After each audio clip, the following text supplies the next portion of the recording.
You're lying in a hospital bed, cancer eating away at your body, and your 7-year-old nephew looks you straight in the eye and asks, "When are you going to die?"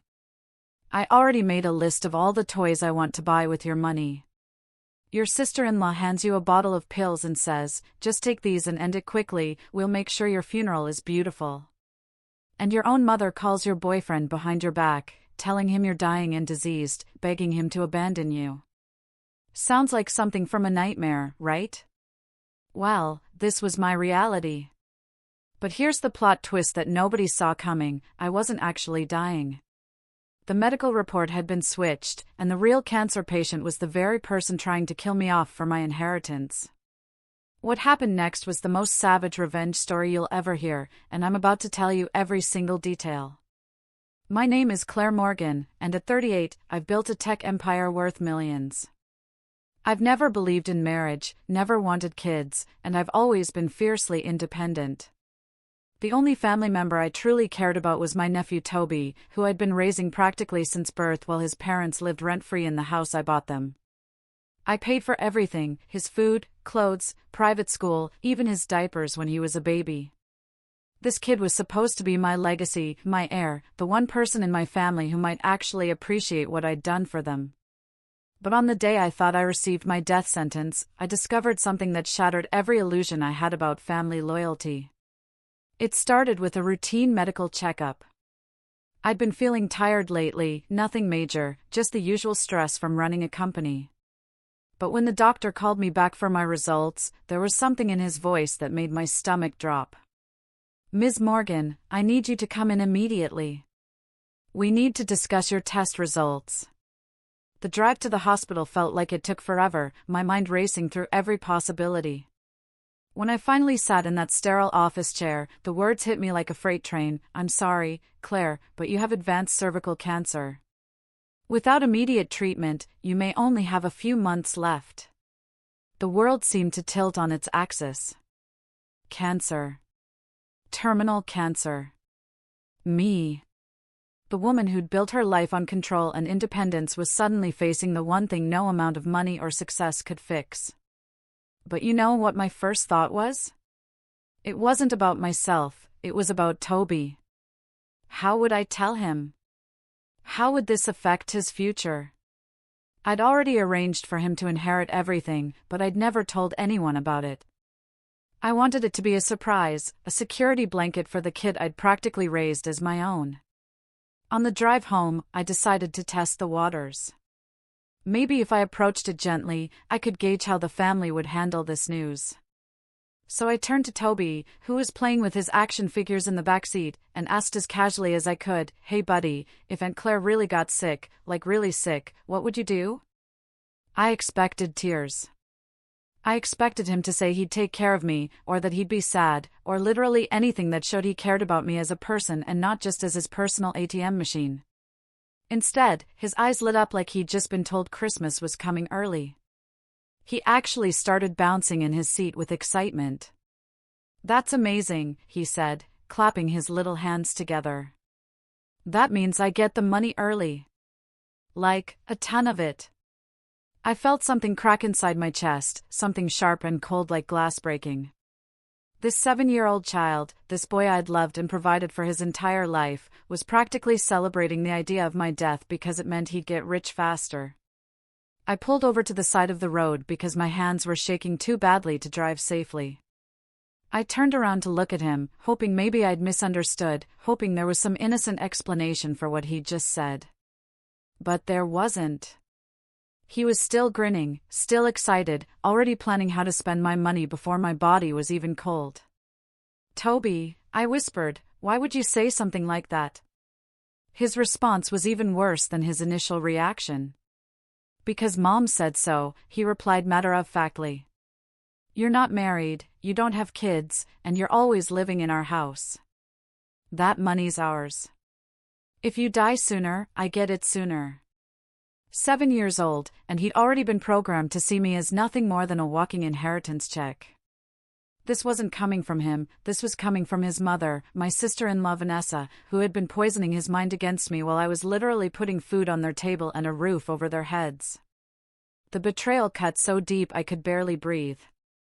Here I was, facing what I thought was my own mortality, and the people I'd sacrificed everything for were already planning my funeral so they could get to the money faster. But that was just the beginning. When I finally made it home and broke the news to the rest of the family, their reactions were so much worse than I could have ever imagined. And what I discovered about their true nature, about the depths they were willing to sink to in order to get their hands on my fortune, would make me question everything I thought I knew about family, loyalty, and love. Walking into my own house that evening felt like entering a war zone. I could hear the shouting before I even opened the front door. Vanessa was in full meltdown mode, screaming at the top of her lungs while Eric, my brother, tried pathetically to calm her down. The living room looked like a tornado had ripped through it. Picture frames were shattered on the floor, throw pillows were scattered everywhere, and my carefully curated ceramic art collection that I'd spent years building was smashed to pieces. Even the coffee table was overturned, with broken glass glittering across the hardwood floors like deadly confetti. What the hell happened here? I asked, stepping carefully around the debris. But before anyone could answer, my mother Donna rushed over and grabbed my wrist with surprising force. Her eyes were wide with what looked like concern, but something about her expression felt wrong, calculated. "Claire, are you sick?" she asked urgently. I nodded slowly, still processing the destruction around me. "Yeah, just got back from the doctor. It's cancer." The moment those words left my mouth, I watched something fascinating and horrifying happen. The fake warmth drained from my mother's face like someone had flipped a switch. Her concerned expression melted away, replaced by something cold and calculating. "Are you planning to get treatment?" she asked, her voice dropping 2 full octaves. The way she said it wasn't how a mother should ask about her daughter's cancer treatment.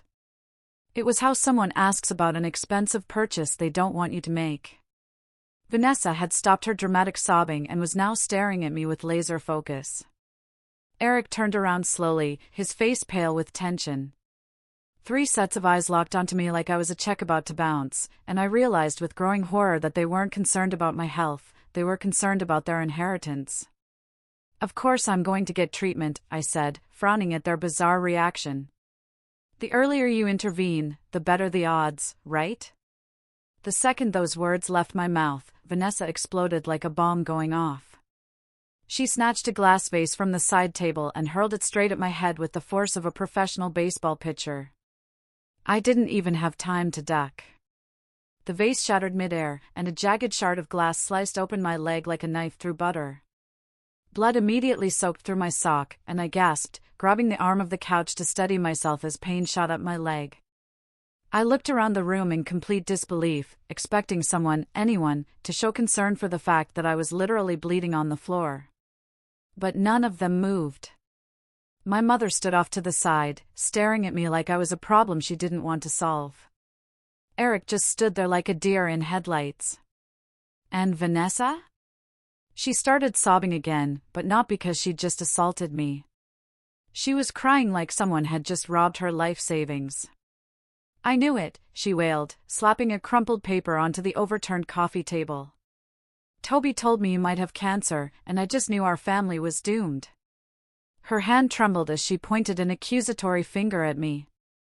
"Claire, I'm not being unreasonable here, but cancer is a death sentence. If you go through treatment, you'll burn through all that money, my son's future." Her voice rose to a shrill, piercing screech that could have shattered windows. "If you dare spend that money on yourself, I swear I'll divorce your brother. Don't push me to go nuclear." I stared at her in absolute amazement. Had she been drinking? Was she having some kind of psychotic break? I wasn't even sure anymore what reality I was living in. Here I was, having just received what I thought was a terminal cancer diagnosis, bleeding from a glass wound she'd inflicted, and she was already planning my funeral budget. She was literally threatening to destroy the family if I dared to try to save my own life. The audacity was so breathtaking it almost impressed me. Eric let out a heavy sigh, as if he was mourning a fate that had already been sealed. "Claire, this kind of illness, there's probably no saving you anyway," he said, his tone dripping with resigned finality. He wasn't offering comfort or hope, he was writing my obituary in real time. Maybe it's better to just accept it and not drag this out for everyone. But the moment that really broke something inside me happened next. Toby, who had been sitting cross-legged on the carpet playing with his game console, suddenly threw it onto the floor with a loud crack. He scrambled to his feet and ran up to me, staring up with those wide, eager eyes that I'd once found so endearing. "Claire, when are you going to die?" he asked with the casual interest of a kid asking when dinner would be ready. "I already made a list of all the toys I want to buy." A ringing sound filled my ears, and my chest tightened like someone was squeezing my heart in a vice. They all believed I had cancer, but more than that, they weren't worried or grieving, they were hopeful. Hopeful that I'd give up soon so the resources could be reallocated to them. They weren't seeing a family member facing a life-threatening illness, they were seeing a business opportunity with an expiration date. I clenched my fists to keep my anger in check and turned to Vanessa, my voice disturbingly calm despite the rage boiling inside me. "Vanessa, I've always believed I've done more than enough for this family. But let me ask you something, if you were the one with cancer, would you seek treatment?" She straightened up like she was about to deliver a TED Talk, smoothing her hair with the confidence of someone who had all the answers. "If it were me? Absolutely not," she declared. "No point wasting money if you've got cancer. The responsible thing is to check out early and not drag anyone down with you.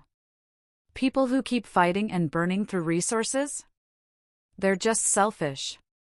As if to prove her point, she reached under the couch and pulled out a pill bottle, shaking it in front of my face like it was some kind of trophy. "Claire, if you want to prove you're not that kind of selfish person, then be decisive. Take these. We'll make sure your funeral's beautiful, we'll even do a sea burial just like you always wanted. I'll scatter your ashes myself. Wouldn't that be lovely?" Her voice grew more excited with every word, like she was planning a destination wedding instead of my hypothetical death. I stared at her unhinged grin, stunned by the absolute absurdity of what was happening.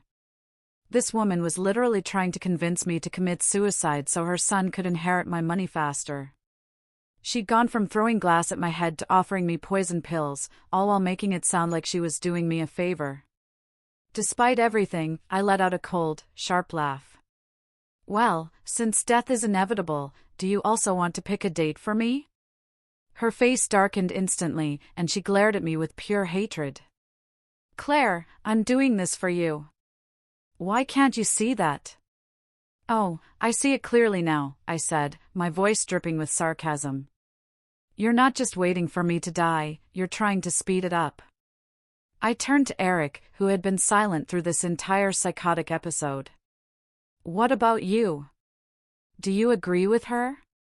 He wouldn't even look at me, his voice barely a whisper. "She's not entirely wrong." And just like that, I felt the last bit of warmth drain from my body. This was the brother I had raised, bailed out of debt, fed and clothed along with his wife and kid. The brother who had lived in my house rent-free for 5 years while I paid all the bills. The brother who had watched me change his son's diapers, pack school lunches, and pay for private education, music classes, and robotics programs. And his response to my cancer diagnosis was that his wife wasn't entirely wrong about me killing myself to save them money. I turned toward my mother, clinging to one final thread of hope. Maybe she would be the voice of reason, the one person who would show some basic human decency. "Mom, what about you?" She waved her hands quickly, her voice overly bright and too quick. "Of course not, sweetheart. I'm your mother. Of course I want you to be okay." For a split second, relief washed over me. But then came the real message, soft and sweet like a knife wrapped in silk. "It's just. I'm old now. There's not much I can do for you. Your brother's still young, he has a future ahead of him. We can't expect him to sacrifice that, right?" She said it like she was offering practical household advice, like it was nothing more than logistics planning, not a matter of life and death. But I understood exactly what she was saying. I was just a resource to her, a savings account, a backup plan. She only saw value in me when there was something left to take. That was the moment I understood with crystal clarity that to my entire family, I wasn't a person, I was a piggy bank with legs. One mistake, one medical mix-up, was all it took to expose them for who they really were. They had been prepared for my death all along. In fact, they seemed more eager for it than I was. From that moment on, I let go completely and permanently. There wasn't a shred of hope left for any of them. Standing there in my destroyed living room, bleeding from a glass wound while my family planned my funeral budget, I made a decision that would change everything. "You don't have to worry," I said calmly, as if we were discussing the weather forecast. "I'm not going anywhere. I plan to live a long, beautiful life and spend every last cent on myself. Not a penny will be left behind." The silence that followed was deafening. You could have heard a pin drop on the glass-covered floor. Vanessa let out a sharp, mocking laugh, her eyes glinting with smug satisfaction. "You think it's up to you?" she sneered, crossing her arms like she held all the cards. "What kind of cancer is it exactly?" I was too tired to argue anymore, so I just gave her what she wanted to hear.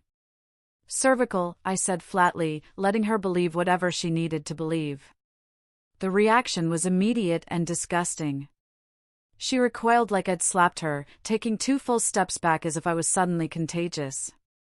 Her face twisted with a grotesque expression of disgust and moral superiority. "You do know," she said, eyes narrowing with malicious glee, "that kind of cancer is tied to certain behaviors." Then she turned to me with a sneer that practically dripped venom. "All that talk about being above marriage, being too pure for kids, and yet behind closed doors, look who's really been messing around." Her face was a display of gleeful judgment, like she'd finally found the perfect weapon to use against me. Honestly, her stepping back was a blessing. Her cheap perfume mixed with something sour that I couldn't even identify had been making me nauseous. With her out of my personal space, the air actually felt breathable again. I must have wrinkled my nose slightly because she caught it and absolutely lost her mind. "What's that look?" she screamed. "Get out! You're not welcome here anymore." Before I could react, she snatched a bottle of rubbing alcohol from somewhere, popped the cap, and sprayed it directly into my face. The sting hit instantly. My throat burned, my eyes flooded with tears, and I started coughing uncontrollably. I shoved her back hard and growled through the pain, "This is my house. The one who needs to leave is you." But she stood tall, arms crossed like a queen surveying her castle, her voice freezing cold. "You still don't get it, do you? This house. It's in your brother's name. We've been generous letting you stay here rent-free for this long, and now you're going to yell at me?" I opened my mouth to protest, but she cut me off, firing words like bullets from a machine gun.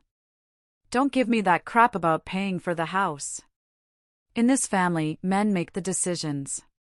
You never married, never had kids, and now you're dying. You're just a temporary guest in this home, so why are you still here?" Every word was calculated to wound, designed to strip away any sense of belonging or worth I might have felt. But she wasn't done yet. She kept pacing the room like a predator that hadn't finished with its prey. "No, even kicking you out isn't enough. We need full disclosure, every cent in your accounts, your investments, your stocks, hell, even your company. Hand it all over to your brother. Otherwise, when you die, don't expect us to deal with your body. We're not in the business of burying burdens." I gave a slow, dry laugh, my voice thick with disgust. "The garbage that comes out of your mouth could make motor oil blush." Eric slammed his hand on the table, clearly offended by my response. "Claire, what the hell is wrong with you? Show some respect. You think she's wrong about any of this?" My mother had stayed silent through the entire exchange, turned away like a ghost, but then she slowly turned her head. Not to step in, not to defend me, just to sigh, soft, resigned, and complicit. Her silence said everything I needed to know. "I won't stop them, but I won't defend you either." And suddenly I saw the full picture, clear as daylight. This wasn't a spontaneous meltdown triggered by my diagnosis. This was premeditated, a planned looting operation. They were vultures circling what they thought would be a corpse, but I was still standing, still breathing, and still very much in control of my own destiny. But this wasn't the time for a head-on fight. Not yet. I'd lose that way, and I knew it. So I let my hands fall to my sides, softened my expression, and put on my best wounded, defeated look. If I'm really such a burden to all of you, I said, pausing for dramatic effect, then maybe I do have a compromise. I looked at each of them one by one, eyes wide, voice soft and almost sweet. Vanessa and Eric exchanged a quick glance like I'd just handed them a winning lottery ticket. Her eyes lit up, and her voice shot up half a pitch in excitement. What plan? Come on, tell us. I shrugged, taking my time, letting the suspense build. I've decided to get married. Then I'll move out, split from this household completely. No strings, no debts. We'll be done with each other. The silence that followed was absolute. The entire living room froze like someone had hit pause on reality.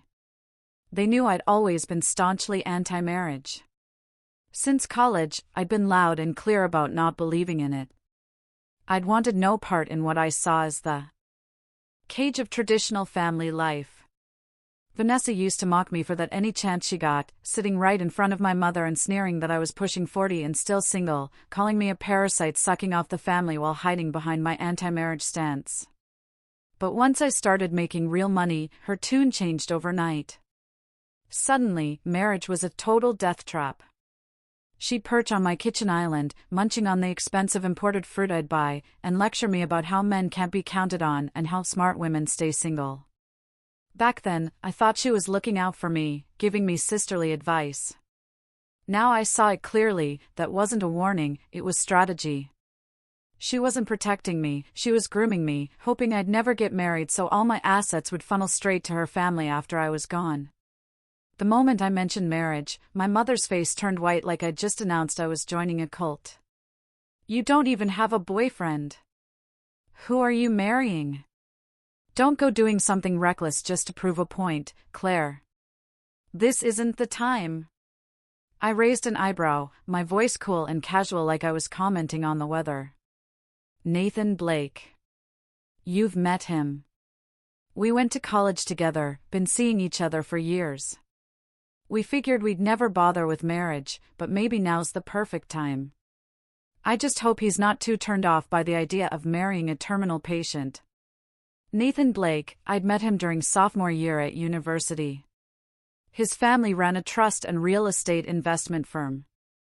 He was always impeccably dressed, smart, reliable, clean-cut.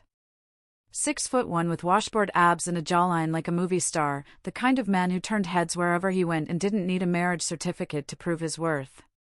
We'd always agreed that dating was enough, that love didn't need a legal contract. But now, compared to this pack of leeches I called family, Nathan felt like a breath of clean, sane air. My mother's eyes flicked back and forth nervously. Is he the one with that black SUV? I've seen it outside a few times. Before I could respond, Vanessa sprang to her feet like a jack-in-the-box, practically foaming at the mouth. You don't get to get married. That money was meant for Toby. You're planning to hand it all over to the Blakes, aren't you? Claire, you are vicious. Just go ahead and die already if you hate us that much. She was completely unhinged, hysterical, and the panic in her voice was raw and real. My fury flared instantly, and I was about to roll up my sleeves and give her exactly what she deserved when Eric jumped in. He grabbed her arm and yanked her to the side, whispering something fast and urgent in her ear. She resisted at first, clearly wanting to continue her meltdown, but whatever he said next made her freeze completely. The fire in her eyes flickered and then dimmed. She gave me one last murderous glare, spun on her heel, and stormed off into the bedroom, slamming the door so hard the whole house shook. I let out a slow, bitter laugh. I could see it in their eyes, they weren't giving up, they were regrouping. They were already plotting their next move, drafting their next strategy. This wasn't over. The family war had just begun, and I was ready for battle. But what none of them knew was that I was about to discover something that would change everything. The medical report I'd received wasn't even mine, and the real cancer patient was standing right in that room with me. The plot twist that was coming would turn their entire world upside down, and I was going to have a front row seat to watch it all unfold. The next morning, my phone rang with a call that would change everything. It was my doctor, and something in his voice immediately set off alarm bells in my head. "Ms. Morgan, I need you to come in immediately. There's been a significant error with your test results." My stomach dropped. An error? What kind of error? Had my cancer spread faster than expected? Was I dying even sooner than they'd thought? The drive to the hospital felt like an eternity, my mind racing through every possible worst-case scenario. But when I sat down in that sterile office chair and heard what the doctor had to say, it wasn't worse news, it was the most shocking revelation of my entire life. "We're very sorry, Ms. Morgan. There was an error when inputting your information yesterday. Your test results were accidentally swapped with another patient's. You just have a minor ovarian cyst, nothing serious at all. But the person with the advanced cervical cancer diagnosis? That would be Vanessa Morgan." The world seemed to stop spinning. I sat there in complete silence, staring at him like he'd just told me I was adopted or that the earth was actually flat. "I'm sorry, what did you say?" He repeated it slowly, carefully, like he was delivering news about a natural disaster. "You don't have cancer, Claire. Vanessa does. And if she doesn't start treatment soon, she may only have a few months left." I didn't feel relief. I didn't feel joy or gratitude or any of the emotions you'd expect someone to feel after dodging a terminal diagnosis. Instead, I just sat there, stunned, staring out the exam room door. Down the hallway, I could see Toby bouncing around with his box of action figures, his face lit up with innocent glee, completely unaware that his mother was the one who was actually dying. If Vanessa were truly gone, what would happen to him? He was only 7 years old. But as the initial shock wore off, a different kind of realization began to settle in. Yesterday, when they thought I had cancer, my family's immediate reaction wasn't grief or concern, it was excitement about getting their hands on my money faster. They'd literally tried to convince me to kill myself to save them the inconvenience of waiting for me to die naturally. They'd thrown glass at my head, sprayed chemicals in my face, and handed me poison pills while planning my funeral like it was a birthday party. And now? Now the person with the actual death sentence was the very same woman who'd been most eager to speed up my demise. The woman who'd told me that responsible people with cancer should check out early and not drag anyone down. The woman who'd said people who fight cancer and spend money on treatment are just selfish. The cosmic irony was so perfect it almost felt scripted. As I drove home, my mind was spinning with this new information. I had to tell them the truth, of course, but I also knew that once the real diagnosis came out, the entire dynamic of this family was going to shift like a tornado changing direction. They'd been so eager to inherit my money that they'd revealed their true nature completely. But now that Vanessa was the one facing death, would they suddenly discover the value of fighting for life? Would they suddenly find the money for treatments that they'd told me were a waste of resources? When I walked through the front door, I expected to find chaos, but instead, the house was eerily calm. Too calm. My mother was sitting at the kitchen table with a syrupy smile that didn't reach her eyes. Eric was pacing back and forth like he was working up the courage to say something important. And Vanessa was nowhere to be seen. "Claire, sweetheart," my mother began, her voice honeyed and sticky. "Vanessa just has a sharp tongue, but she means well. Don't take it to heart. As long as you and Nathan are truly in love, I fully support the two of you." Eric chimed in right on cue, all traces of the man who'd watched me bleed on the floor completely erased from his expression. "Exactly. We got too emotional back there. Marriage isn't something you rush, you know. There's the whole process, introducing the families, picking a date, booking a venue, engagement photos. Just those steps alone take at least a year. Don't worry, we're always your biggest support system." On the surface, it all sounded reasonable, even respectful. But in my ears, it was nothing but tactical delay. They wanted to stall the wedding, stall the legal documents, stall any chance I had of locking them out of my estate before I died. They thought they had months to wear me down, to convince me to change my mind, to find a way to get their hands on my money. What they didn't know was that I wasn't dying anymore, and I was about to turn their entire world upside down. But before I could even figure out how to break the news about the medical mix-up, I decided I needed to know exactly what they were planning behind my back. So I excused myself, claiming I had paperwork waiting at the office, and left them to their scheming. As soon as I walked out the front door, I pulled out my phone and connected to the remote home surveillance system I'd installed years ago to keep an eye on Toby during his nightmares. They had no idea the cameras were still working. The feed flickered to life, and there they were, huddled together in the living room like a crisis response team in the middle of an emergency briefing. Eric sat dead center on the couch, hands clasped like he was chairing a board meeting. "We can't push her too hard," he was saying. "The more we press, the more suspicious she gets. We've got to keep her calm, make her feel safe. That way, she'll let her guard down." Vanessa's eyes lit up like she'd been struck by genius. She slapped her thigh and shouted, "Yes. She's dying anyway, we've got time. Cancer patients don't have what we have." She paused dramatically, then grinned like the devil himself. "Time." She spun to face my mother with manic energy. "Mom, make sure you hide all her ID cards and documents. She says she needs to go to the hospital? Stall her, whatever it takes. Who knows? Maybe if we stall long enough, nature will take care of the rest." My mother didn't respond immediately. Her face twisted like she'd just bitten into something rotten, but she didn't say no. She simply nodded slowly, rubbing the hem of her pants between her fingers. "I just don't feel good about this," she muttered, but her actions spoke louder than her words. She was going along with it. Vanessa was pacing now with the self-satisfaction of a cartoon villain who'd just revealed her master plan. But suddenly, she stopped mid-stride, her brows furrowing.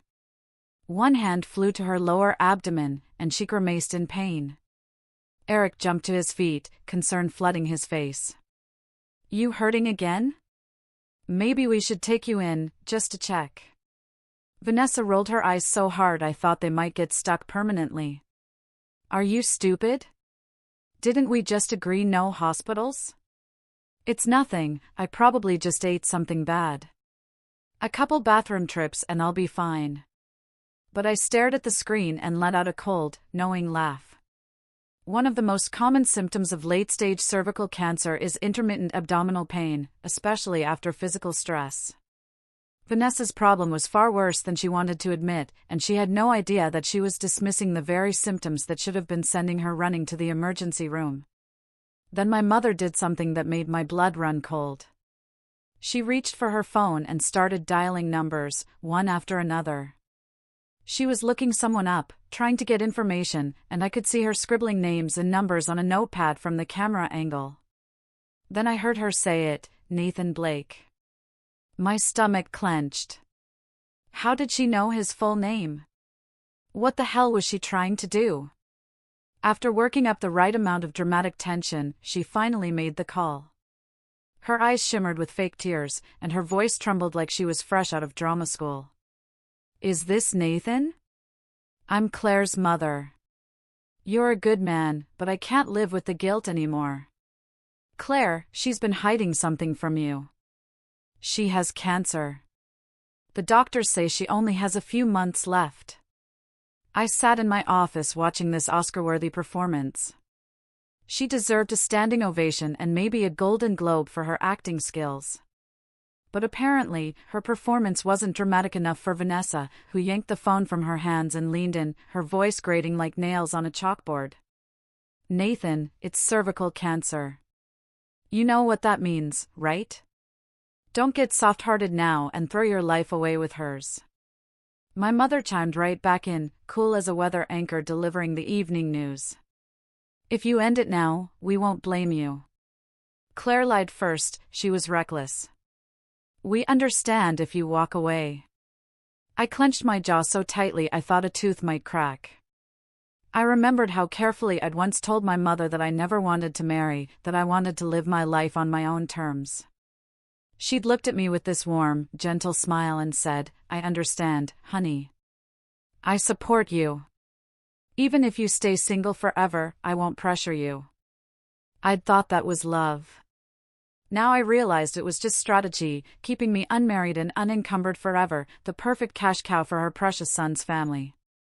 She couldn't just leave my love life alone, she had to smear it, twist it, turn my private world into something filthy and shameful. After she ended the call, I could practically see the smugness radiating from her face through the screen. "This wedding's not happening," she declared triumphantly. Vanessa laughed like she'd just hit the jackpot. "That means the money's ours." But then my phone buzzed. It was Nathan, and his voice was quiet but steady. "Claire, can we meet? I want to talk face to face." A chill crept down my spine. Of course, a guy from his background, how could he possibly stick around for a woman who'd been branded both terminal and promiscuous in the same breath?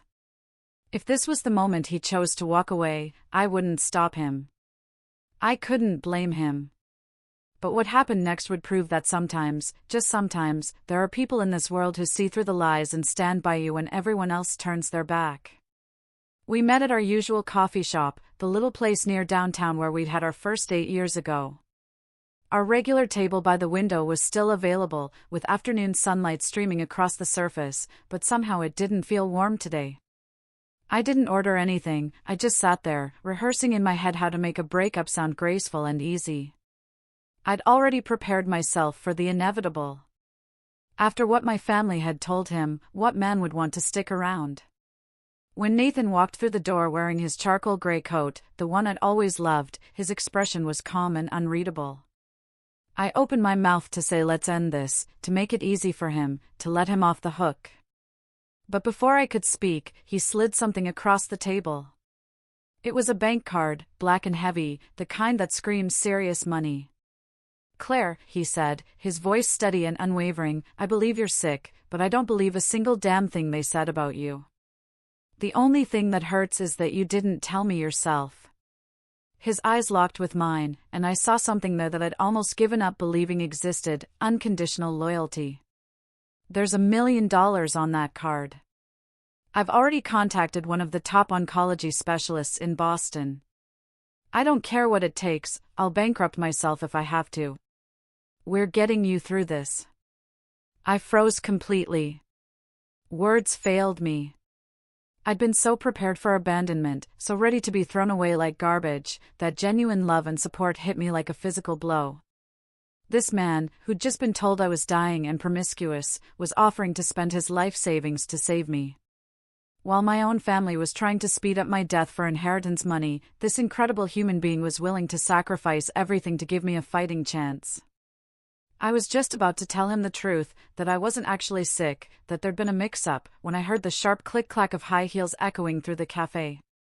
A woman in a champagne-colored trench coat, her hair styled to glossy perfection, strode over to our table and sat down without invitation. Her movements were slow, deliberate, dignified. Her features bore a striking resemblance to Nathan's, the same bone structure, the same steel-eyed focus. This had to be his mother. She placed a hard-shell Louis Vuitton handbag on the table with a loud thump, like she was planting a flag on conquered territory. "So you're Claire Morgan," she said, removing her sunglasses with crisp precision. Her gaze swept over me like a general inspecting troops before battle. I nodded, trying to steady my voice. "Yes, nice to meet you." Without another word, she opened her bag and pulled out a velvet jewelry box, followed by several thick stacks of checks. The casual way she handled what was clearly a fortune made my head spin. "Our family's been tight on liquid cash lately due to some restructuring in our investment portfolio," she said matter-of-factly, like she was discussing the weather. "These are the best I can put together right now, jewelry and funds. Take them. They'll be enough to cover top-tier medical care." I blinked at her, stunned into silence. Here was a woman who'd just met me, who'd been told I was dying, and she was casually offering what looked like several $1 million to save my life. Mrs. Blake, I finally managed to whisper, aren't you worried you'll end up losing both your money and your son? She smoothed back a strand of hair like I'd just asked whether the sky was blue. It's just a few million, not my life, she said coolly, her voice touched with elegant pride. There are things in this world more important than money, and if we don't at least try to do what's right, then what the hell are we even here for? Something inside me cracked wide open. This whole plan, the fake engagement, the wedding announcement, had been supposed to be a jab at my blood-sucking relatives. I'd never expected to be met with something so genuinely human, so unconditionally kind. These people barely knew me, and yet they were willing to sacrifice everything for someone they thought was dying. In a quiet voice, I told Mrs. Blake everything. The medical mix-up that wasn't really my diagnosis. The schemes I'd overheard on the surveillance footage. My mother calling Nathan behind my back to paint me as some dying, diseased disgrace. Mrs. Blake listened in complete silence, nodding occasionally, her piercing eyes gradually softening. I could see the shift happening in real time, from potential mother-in-law to trusted ally, from stranger to fellow warrior. When I finished my story, she leaned back in her chair and let out a long, slow breath. Well, she said finally, it sounds like your family has made their choice. Now it's time to make yours. She glanced at Nathan, then back at me. What do you need us to do? Nathan looked at me with concern as I returned from walking his mother to her car. He must have caught the expression still hanging on my face, part disbelief, part determination, because he gently ruffled my hair and asked, "What's wrong?" "You're not sick anymore, remember?" Why the serious face? I gripped my coffee mug and stared out at the sunlight stretching across the sidewalk. No, I'm not sick, I said quietly, but now I see them for what they really are. All of them. And cutting them off for good is going to be the hardest part, because they're not going to go quietly. His expression turned serious, his voice calm and full of quiet strength. Claire, all you have to do is say the word. I'll do whatever you need. I looked at him for a long moment, then a wicked little idea sparked in my mind. Do you happen to know someone, I asked slowly, who maybe looks like they've been through some things? Preferably with a few priors?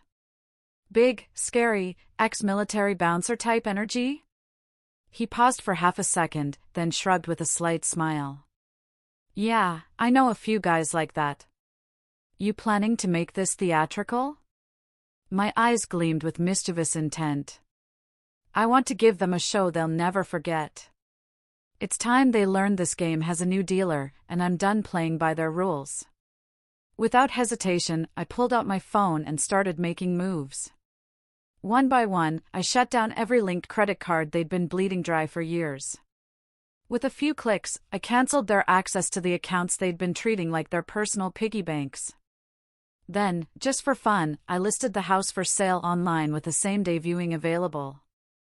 If they wanted to play games with my life, I was about to show them what a real player looked like. But the universe wasn't done with its cosmic jokes yet. On the way back to my office, Nathan's car suddenly sputtered and died at a red light. He frowned at the dashboard as warning lights lit up like a Christmas tree. Weird, the engine sensor's acting up. Probably just needs a quick diagnostic check. With no other option, we pulled into the nearest certified service center to get it looked at. It was close to lunchtime anyway, and the dealership had a comfortable lounge with complimentary snacks and coffee. We grabbed a couple of sandwiches and salads and settled in to wait for the repair estimate.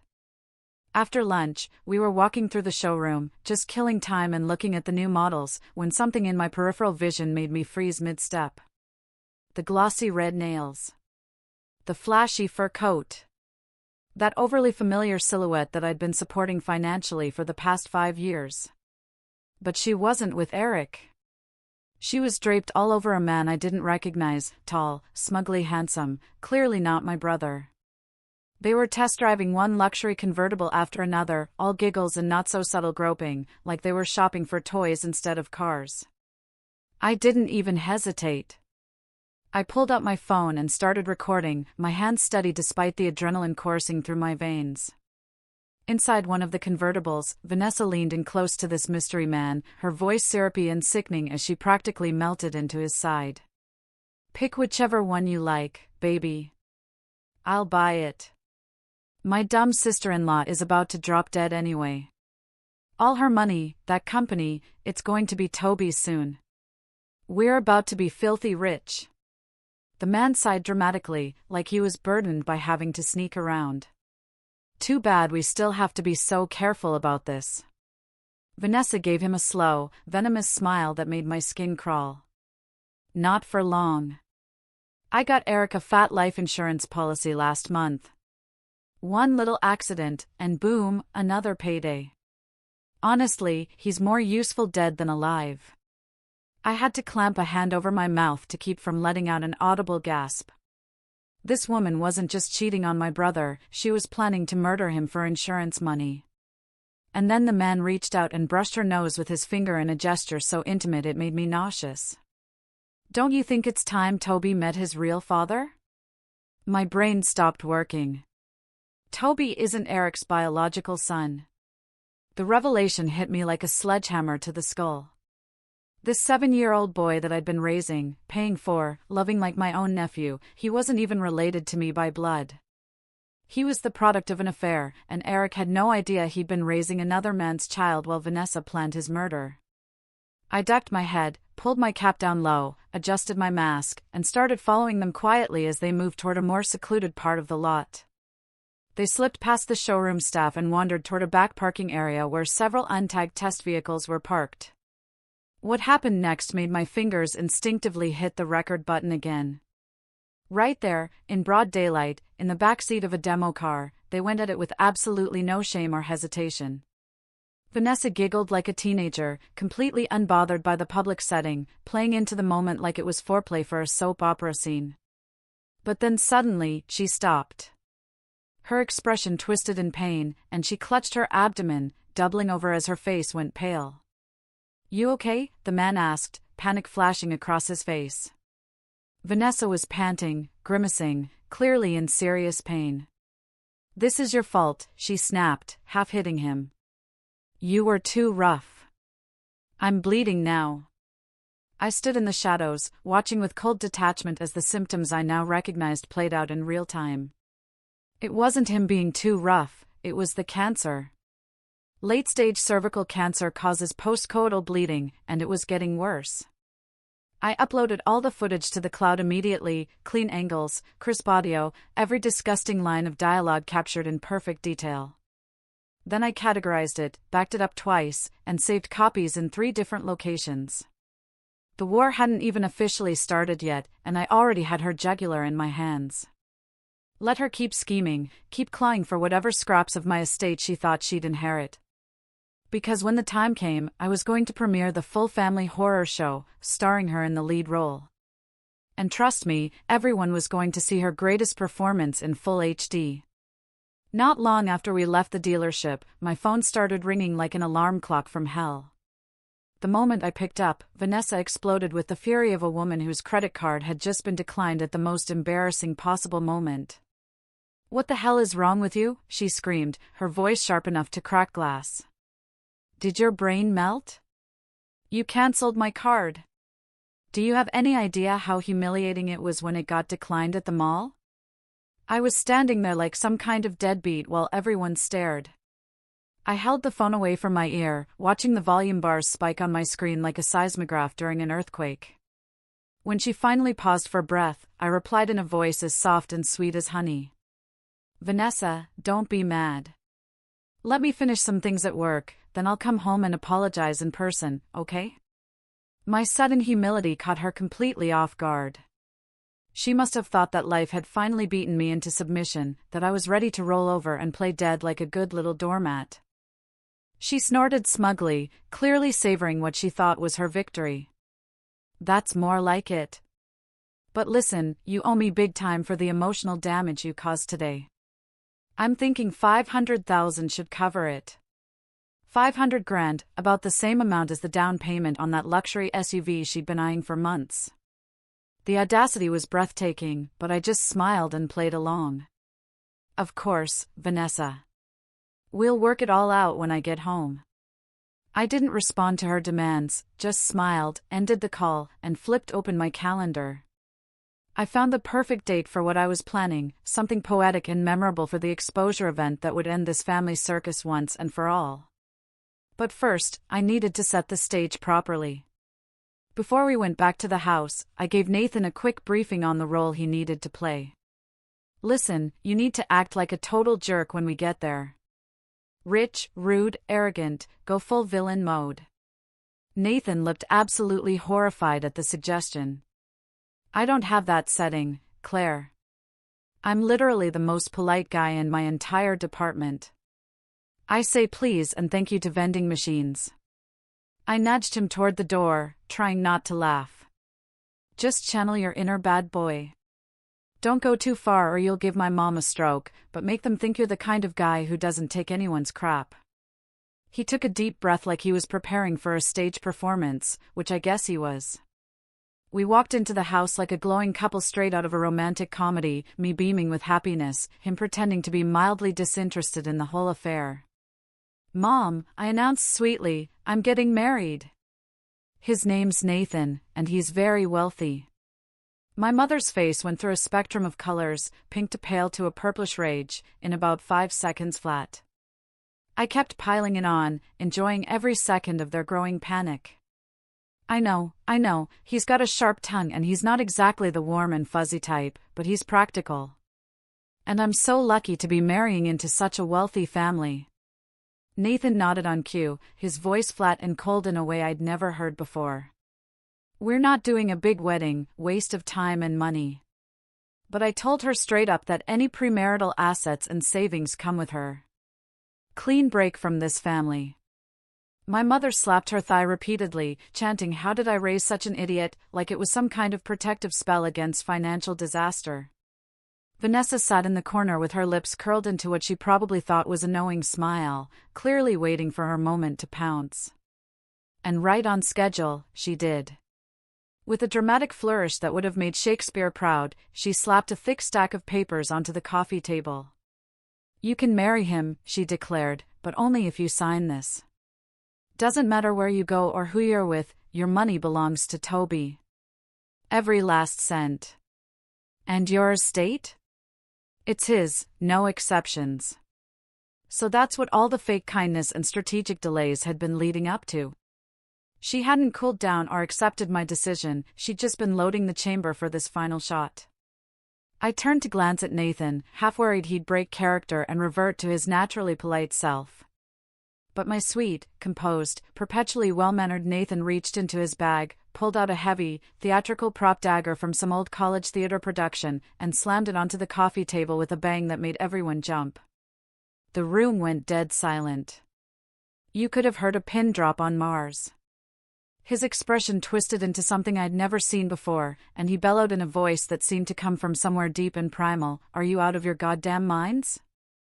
I'm already doing charity work by marrying a cancer patient, and now you want her money too? Oh, hell no. Her money's coming with her, and if any of you try to touch it, I'll cut off your damn hands." For a terrifying second, I actually believed his family might have mob connections. Vanessa turned ghost white, my mother gasped and nearly dropped her teacup, and even Toby just stood there frozen, eyes darting between us like he wasn't sure whether to call for help or run for cover. The transformation was so complete, so convincing, that I had to bite my lip to keep from bursting into applause. Vanessa, for the first time since I'd known her, was actually speechless. Her usual righteous fury gave way to genuine hesitation as her eyes darted from the hefty metal blade glinting on the coffee table to Nathan's ice-cold "don't test me" glare.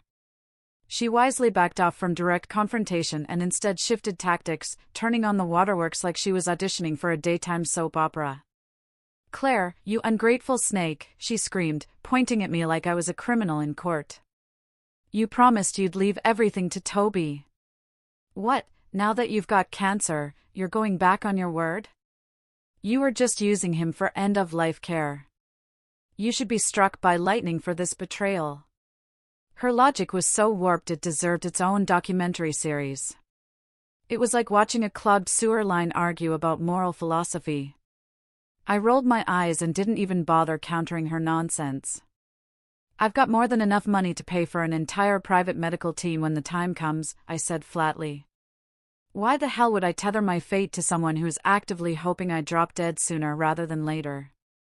Vanessa trembled with rage, her lips quivering like she was about to have a seizure. That's when my mother decided to jump in with her signature move, the tear-soaked guilt trip theater performance. She flung herself toward me, sobbing like she'd just lost a child in a natural disaster. Claire, baby, they're your family. I'm your mother. How can you be so cruel to us? After everything we've done for you. The headache started immediately. Classic Donna, weaponizing motherhood like a sledgehammer to the skull. I was about to fake a fainting spell to end this particular scene when Nathan stepped up, cool as ever, and gave my mother a not-so-gentle shove that sent her flailing backward onto the couch. Try a little basic respect, he snapped, his voice dripping with disdain. Your daughter's about to get married. If you need someone to take care of you in old age, go cry to your son. Don't try to leech off my family. Push me one more time, and I swear I'll deal with both of you permanently. I nearly burst out laughing but managed to keep it together long enough to back him up. Nathan's absolutely right, I said sweetly. Vanessa said it herself, my brother's the real head of this household. I'm just a guest here, remember? Not fit to make family decisions. I paused, then casually dropped the real bomb. Oh, and by the way, we're officially engaged now. This house is already listed online, and I've got buyers coming to look at it in a few days. So you'll want to start packing. For half a second, silence blanketed the room like snow. Then thud, Vanessa dropped straight to the floor, clutching a couch leg like it was a lifeline in a shipwreck. You try to kick me out, I swear I'll die right here, she wailed, her voice echoing off the walls. This house is mine. I dare you to try anything. I smiled, stepped back calmly, and quietly sent a text message from my phone. 3 minutes later, the front door exploded open with a bang that shook the whole house. 7 or 8 massive men poured into the living room like a SWAT team on parole. These guys looked like they bench-pressed motorcycles for fun, tattoos snaking down their arms, necks thick as tree trunks, muscles bulging under shirts that seemed ready to surrender at any moment. One particularly terrifying specimen pointed a finger the size of a sausage directly at me. You Claire? I nodded politely. He scowled like I'd just insulted his mother. Then why the hell ain't this house cleared yet? We got a schedule. You stalling? We can evict fast if you know what I mean. Vanessa nearly crawled inside the couch cushions, her eyes wide with pure terror. I stepped forward with a bright, helpful smile. Sorry for the delay, gentlemen. Just a few lingering tenants who seem to have forgotten this is a business transaction. I thought you might be able to help motivate them to remember their manners. All eyes turned to Vanessa, every muscle bound, intimidating one of them. You've got exactly 3 minutes to be out of my face, one of them said, cracking his knuckles like he was warming up for a workout. Or I'm hanging you upside down from the damn ceiling. What's it going to be, lady? Vanessa shrieked like a banshee and scrambled backward, screaming at the top of her lungs. Stay away from me. I called the cops. I swear I called them. And then, with perfect timing that couldn't have been scripted better, the front door creaked open again. Eric walked in with Toby, just in time to see his wife clinging to furniture, the room full of angry men who looked like they ate people for breakfast, Nathan lighting a cigarette like he owned the place, and me sitting on the couch like I was watching a live taping of a Netflix crime documentary. Vanessa, he shouted, rushing forward to help. What's happening here? 3 of the men immediately tackled him to the floor, face down, one hand behind his back, his cheek pressed against the hardwood like he was being arrested. Let's all calm down, he yelped, his voice muffled by the floor. We're family. Let's just talk about this. I stood up slowly, smoothing my blouse with theatrical calm. Eric, if you want a copy of the sale contract, I can arrange that, I said pleasantly. But next time, make an appointment.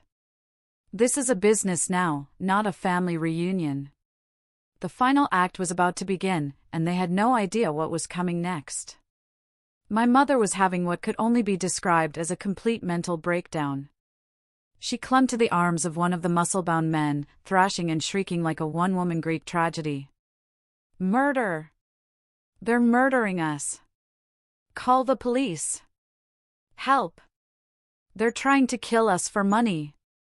She didn't even finish her dramatic soliloquy before sirens wailed just outside, growing louder by the second. The front door swung open, and two uniformed police officers stepped into what looked like the aftermath of a domestic war zone. Nathan, calm as ever, raised his hand and gestured toward the chaos with the casual authority of someone who'd clearly planned this entire scenario. Right on time, officers. We called you in advance about this situation. This property's been illegally occupied, and these folks are interfering with a scheduled home inspection. The cops scanned the room with professional detachment, Vanessa still on the floor screaming like she was being exorcised, Eric wide-eyed and dumbfounded with his face pressed to the hardwood, and the whole testosterone-heavy squad hovering around like furniture movers on a very aggressive mission. One officer's brow furrowed so hard it looked like it might snap off his face entirely. And just then, because this family drama apparently needed one more layer of absurdity, little Toby stormed into the frame brandishing his Ultraman toy like it was a weapon of mass destruction. He ran straight at me with the fury of a miniature berserker and swung his plastic action figure at my leg. "Why aren't you dead yet, you bad woman?" he screamed with all the venom a 7-year-old could muster. Before I could react, Nathan calmly stuck out his leg and sent the little gremlin flying onto the rug in a move so smooth it looked choreographed. Toby burst into tears immediately, wailing like he'd been mortally wounded. "You hit me! I'm telling my mom! You're mean and bad and I hate you." I crossed my arms and looked down at him with the blank stare of someone who'd finally run out of patience for family drama. My voice came out chillingly even, each word measured and precise. "Your mom has bigger problems right now, Toby. Like whether she should draft a will before her next hospital visit." Vanessa's face went chalk white at my words. Beads of sweat rolled down her temples like she was melting from the inside out. One hand clutched her stomach while the other still had enough spite left for one final, desperate jab. "Stop pretending," she gasped, her voice hoarse from screaming. "I saw your medical report. Late-stage cervical cancer. You deserve all of this suffering." I raised an eyebrow, barely feigning interest in her accusation. "Oh, that? There might have been a clerical error.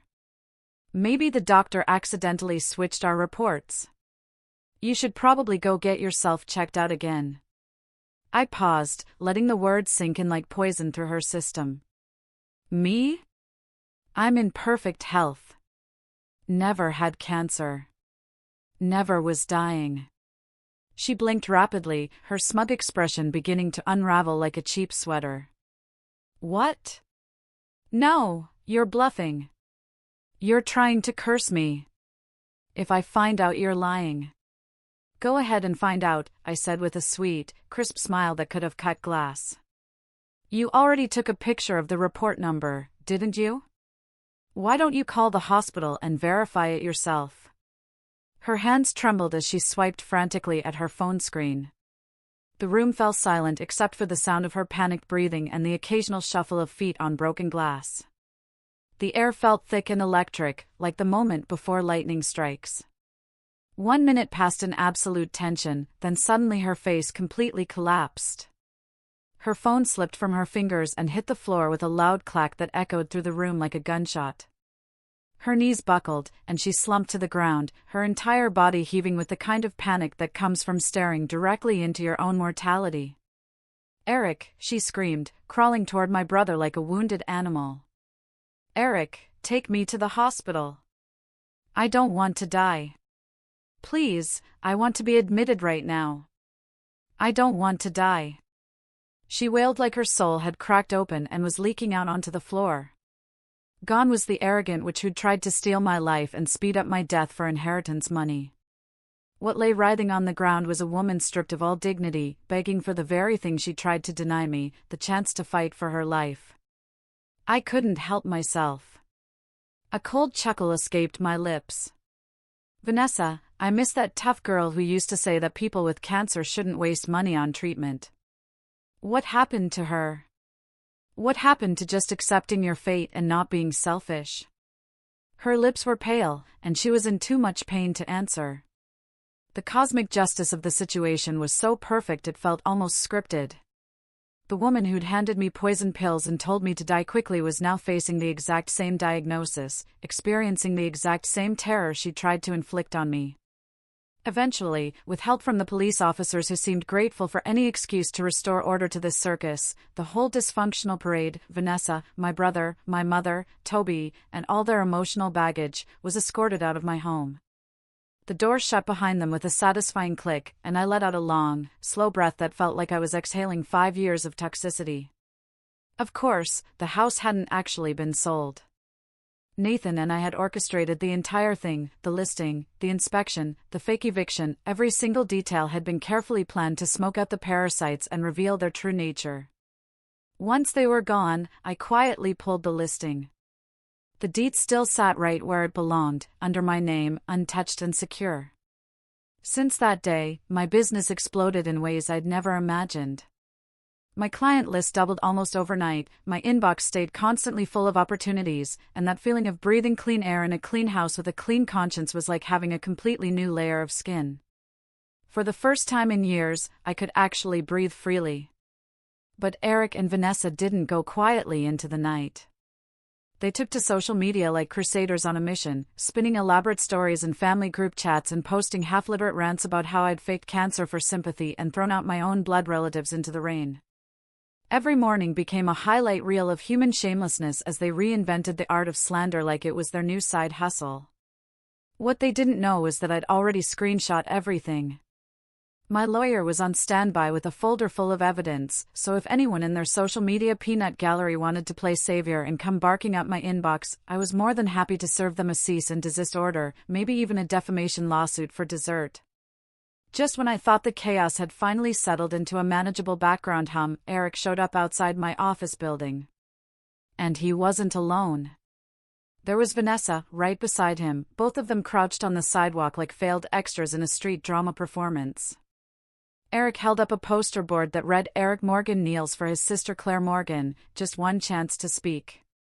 People were stopping, filming, whispering. The whole stunt was clearly engineered to force my hand, to publicly shame me into showing mercy. The irony was breathtaking. When they thought I had cancer, Eric's first reaction had been "Don't waste money, accept your fate." But now that Vanessa was sick, his first instinct was "We'll spend every cent we have, we'll fight this together." The hypocrisy was so thick you could cut it with a knife. I had security bring them up to my office because I wanted to see this performance up close. The moment they walked through my door, their expressions lit up like Christmas morning. "I knew you wouldn't abandon family," Vanessa gushed, clutching Eric's arm like he was her lifeline. "Claire, you've always had such a kind heart. Deep down, I knew you'd come through for us." "Oh, I'm here to help," I said sweetly, my voice dripping with false sincerity. Then, in complete silence, I reached into my desk drawer and set something on the table that made both of them freeze in absolute horror. It was the little velvet bottle, the one filled with God knows what that Vanessa had given me back when they thought I was dying. "I've been thinking a lot about what you said, Vanessa," I mused, my voice thoughtful and calm. "You had a point, didn't you? A quick swallow, no more suffering, skip the bills, skip the hospital, just toss the ashes somewhere and move on." So poetic, so practical. Eric forced a laugh, visibly squirming in his chair like his clothes had suddenly become uncomfortable. "Claire, come on, no need to dwell on the past. Look, can't we just come together as a family? If you could just give us $1 million, just $1 million to help with Vanessa's treatment." I cut him off, my voice turning to ice. "I don't have the money." Vanessa finally found her voice, desperation creeping in around the edges. "Didn't you just sell your house for $3 million? We're not asking for all of it. Just give us the full amount, and we promise we'll never bother you again." I stared at them both, genuinely in awe of how far self-delusion could stretch the human mind. Do you two even hear yourselves? I said, my voice low but slicing through the room like shards of glass. When you thought I was dying, you told me to skip treatment and stop wasting money. When I survived, you called me a whore because of how I earned my living.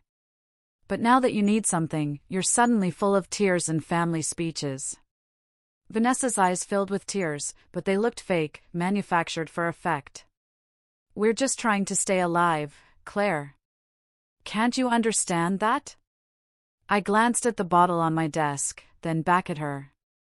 And when I was trying to stay alive, you handed me this and told me it was the responsible thing to do. Maybe now it's your turn to be responsible. Eric's face fell like a building collapsing in slow motion. Claire, how did you become this cold? This heartless? I turned away, gently pulling open the blinds. Outside, sunlight danced across the glass buildings, and the city moved on like none of this family drama mattered in the grand scheme of things. Cold? I repeated softly, still looking out at the world that had kept spinning while my family tried to bury me alive. When you two were ready to bury me for insurance money, did you stop to think I was your sister then? I turned back, my composure completely calm. Here's what I'll do. I'm donating a substantial sum to a cancer foundation, but it's not for you. It's for real patients, ones who didn't spend their lives leeching off others and plotting their deaths. You two don't deserve a penny of mercy. Vanessa bolted upright, her voice shaking with rage and terror. You're really going to watch me die? You're going to let your own family member suffer when you have the power to help? I leaned back in my chair, hands clasped, my voice steady as stone. No, I'm going to remember how you watched me almost die and did nothing. How you actively tried to speed up my death for your own profit. She opened her mouth, but no words came out. The woman who'd had an answer for everything, who'd been so sure of her moral superiority, was finally speechless.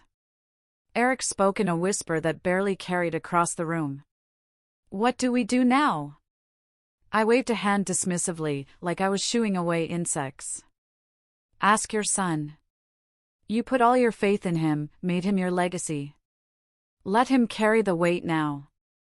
At that moment, Nathan walked in, calm as ever, with a folder in his hand. He placed it on my desk with a satisfying thud that seemed to echo through the room. Restraining orders have been filed, he said, his voice flat and businesslike. If the judge signs off, next time either of you show up here, you'll be in violation. That's jail time. Eric went gray like someone had drained the blood from his face. Vanessa's carefully maintained composure finally cracked completely. You cold-blooded monsters, she screamed, her voice echoing off the office walls. You'll get what's coming to you. You'll pay for this heartlessness. Nathan just gave a low, dark chuckle.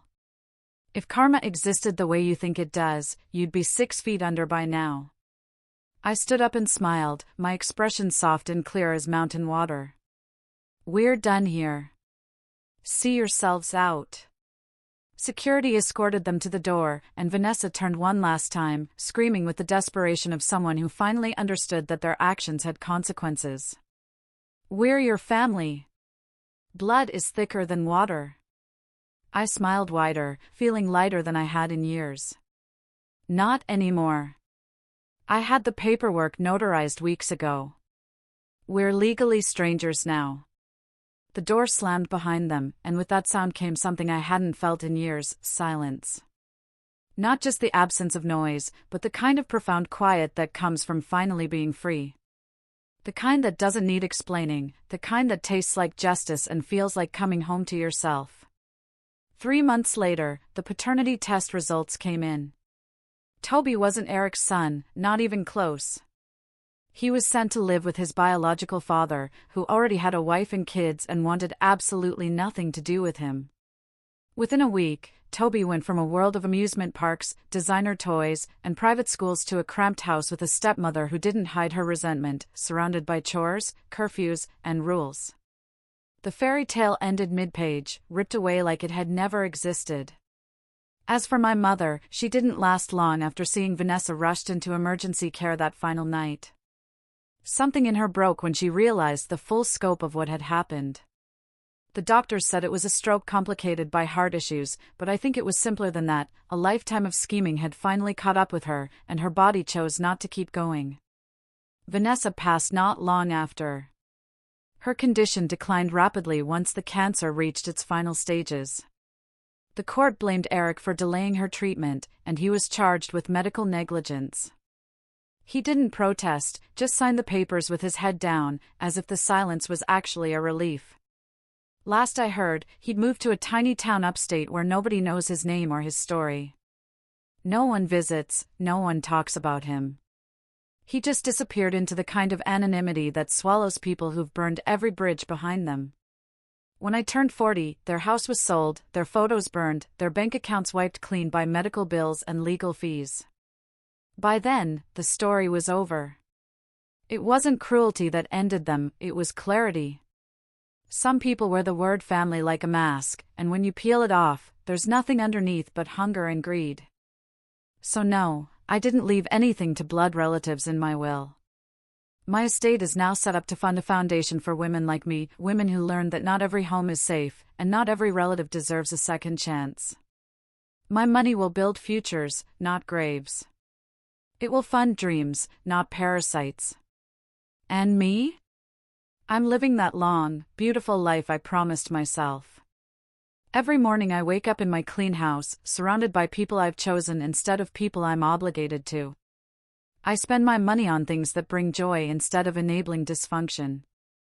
I've learned that the family you choose is infinitely more valuable than the family you're born into. The 7-year-old who once asked when I was going to die so he could spend my money? He's learning about consequences in a world that doesn't hand out designer toys for existing. The woman who tried to poison me for inheritance money? She discovered that karma doesn't work on your timeline, it works on its own. And the brother who told me to accept death instead of fighting for my life? He's somewhere learning what it means to be truly alone, with no one left to leech from and nowhere left to run. Sometimes people ask me if I have any regrets about how it all ended. The answer is simple, my only regret is that it took a fake cancer diagnosis to show me who they really were. But in the end, even that turned out to be a gift. Because now I know the difference between people who love you and people who love what you can do for them. And that knowledge? That's worth more than any inheritance they could have ever dreamed of stealing.